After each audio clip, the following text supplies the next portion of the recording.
पहले सिर्फ इंस्टाग्राम पर ही हर दिन 60 लाख रील्स बनाकर अपलोड की जाती है। देखिए, अकेले भारत में हर रोज इंस्टाग्राम पर 60 लाख रील्स बनती है और लोगों को लगता है कि ये कंपनियां उन्हें पैसा कमाने का एक मौका दे रही हैं। बड़ी संख्या में लोग अब अपने आप को कंटेंट क्रिएटर्स कहते हैं, ये सोचकर कि एक दिन जब उनके लाखों फॉलोअर्स हो जाएंगे, व्यूज हो जाएंगे, तो उन्हें इसका पैसा मिलने लगेगा।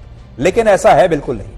पिछले साल आई एक रिपोर्ट में यह पता चला कि इंस्टाग्राम ने अपने शॉर्ट वीडियोस और रील्स के माध्यम से दुनिया के 150 करोड़ यूजर्स को विज्ञापन दिखाए थे, जिससे उसे करोड़ों रुपए की कमाई हुई थी।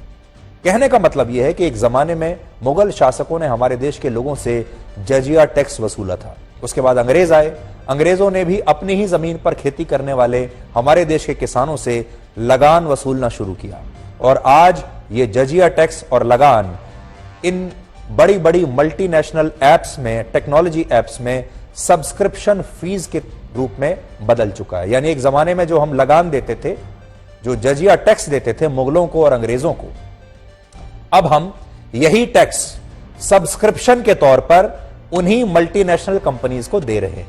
अब हम ये टैक्स किसको देते हैं? अब ये टैक्स इंस्टाग्राम को दे रहे हैं, यूट्यूब को दे रहे हैं, फेसबुक को दे रहे हैं और इस तरह के एप्स को हम ये टैक्स दे रहे हैं सब्सक्रिप्शन के तौर पर या फिर उनके लिए प्रोडक्ट बनकर। बहुत सारी एप्स आपको ये कहती हैं कि आपको कोई पैसा नहीं देना, ये मुफ्त में आप इनकी सेवाएं ले सकते हैं, लेकिन मुफ्त में जो प्रोडक्ट आपको मिलता है उसमें आप खुद प्रोडक्ट बन जाते हैं, यानी वो आपका इस्तेमाल कर रही हैं। इसलिए आज लोग इन बड़ी बड़ी टेक्नोलॉजी कंपनियों के लिए वीडियोस बनाते हैं और इन वीडियोस के साथ विज्ञापन दिखाकर ये कंपनियां मोटा पैसा कमाती हैं और इन पैसे में से कुछ चंद सिक्के ये उन लोगों को भी दे देती हैं कभी कभी जो ये कंटेंट बनाते हैं।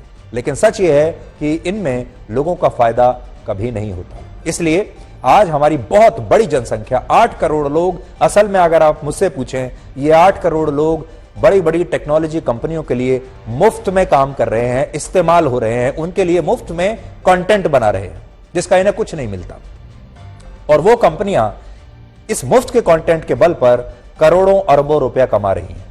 सबसे बड़ी बात यह है कि आज इन टेक्नोलॉजी कंपनियों ने रील्स का नशा देकर भारत के युवाओं को अपना गुलाम बना लिया है और कल्पना कीजिए एक दिन इन कंपनियों ने अगर अपने नियम बदल दिए तब क्या होगा। तो शायद ये करोड़ों युवा सड़कों पर उतर आएंगे और भारत सरकार से ये कहेंगे कि उन्हें अपने फॉलोअर्स और वीडियोस अब वापस चाहिए।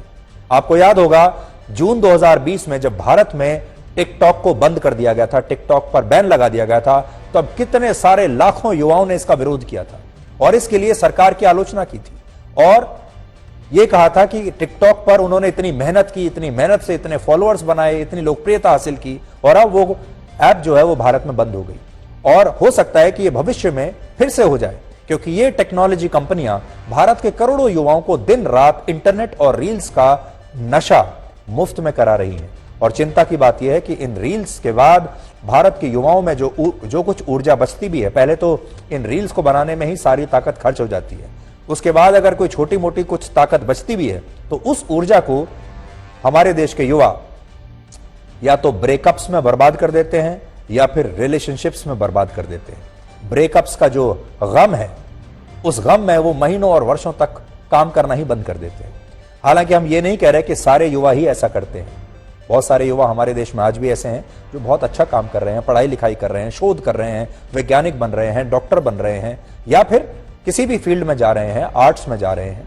लेकिन यह भी एक कड़वा सच है कि आज भारत के ज्यादातर युवा बिना परिश्रम किए ही इन वीडियोस को बनाकर रातों रात लोकप्रिय होना चाहते हैं। ये बच्चों के खेलने की चीज नहीं, हाथ कट जाए तो खून निकल आता है।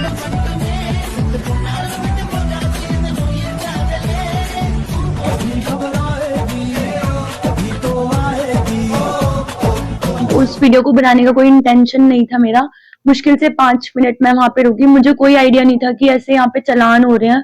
लेकिन हाँ, एक मुझे छोटा सा सेंस ऑफ ह्यूमर यूज करना चाहिए था कि हाईवे पे वीडियोस ना बनाऊं मैं। बस सनलाइट आ रही थी, मैंने अपने भाई को बिना किसी इंटेंशन की कि भाई मेरी एक वीडियो शूट कर दे, और वीडियो शूट कर ली और आधे 1 घंटे बाद मेरा चालान आ गया था। मुझे लगता है कि युवाओं को बहुत ज्यादा